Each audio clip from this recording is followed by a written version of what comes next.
guys, and welcome back. Now, first things first, I want to apologize for not uploading for a long time.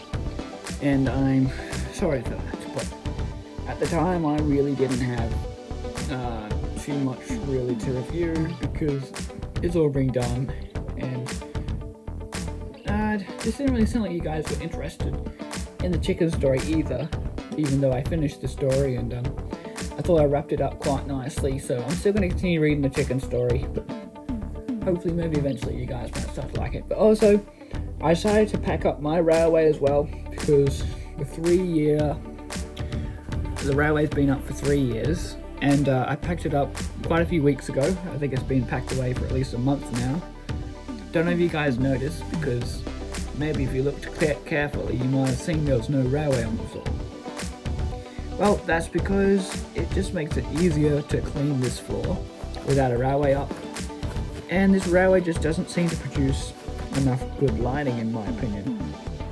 So some of the lightings look pretty bad on the locomotives, even though I know they can look really good. But I've got some exciting news to share, a whole new way to bring life back to this channel with trains involved this time. So, my plan is simple. As you can see, there are different types of Lego locomotives here. You've got steam, two together, then it's a gap. Then we have diesels, two together, once again a gap, finally getting to the carriages. So, what am I hinting at here? Well, I'm hinting at something that I've been wanting to do for quite some time.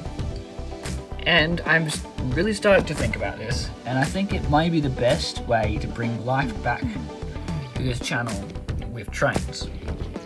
Because obviously you guys, most of you would have subscribed to me because you saw trains, and you really liked trains. So yeah, that's what we're going to do. We're going to bring back trains, and hopefully bring them back better than ever. And maybe sometime when I eventually move out and get my own house, which who knows how long away that is, I will set up a full-time railway again, but this time be even bigger. Actually have a model layout, some motorized trains, and so hopefully some scenery out of Lego as well. Like a whole train Lego city. How cool would that be?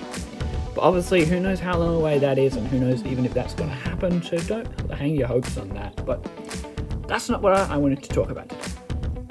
Today, we're going to talk about a new series that could potentially be happening, and I'm calling it Lego Train Renovations. So, basically, the aim of this series is to improve old trains to the newer model. The newer models in this case are the ones on the right. So the R-Class is the newest in terms of upgradations. That one is actually newer than the R-Class when it was built. Built 2018, built 2019. So 1 year difference. 5 years, 4 years. Which is just crazy. And then this locomotive is the same age as my R-Class as well, which is also 5 years old, which is fantastic. Now, I just recently had my birthday a few weeks ago, and I actually turned 18, which is really, really cool. So I think now I'm an adult, which is crazy to think. But yeah, there you go. It went on an awesome train trip as well. I didn't really do any video on that because at the time I wasn't really feeling that energetic to upload anything on the channel. So yeah, let's just say life has been a bit droopy for me at times. But starting to feel better now, which is great. So, as you can see, A66 and the N-Class are two completely different models, but you can tell one is a lot more polished than the other. If we have a look at the N-Class logo here, look how crappy that front looks. It's cool, the brick building, but the rest of it is basically trash compared to the front of A66. It is gorgeous, dude. Gorgeous. Lots of curves, details, angles. The N-Class has just a flat front with a bit of windows and details. Boring. Trash, if you will.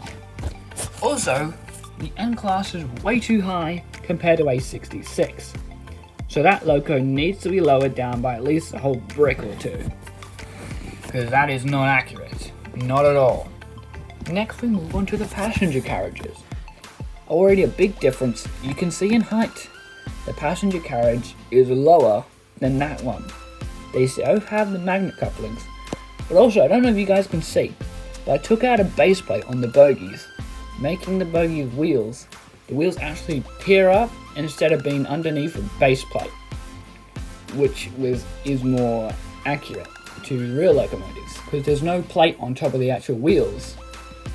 The wheels are just literally visible, you can see them. But now they are visible and you can see them if you got the right height. So yeah, as you can see, and with the front as well, also changing that up as well. So lowering the body as well, and the bogies, potentially making them more detailed too.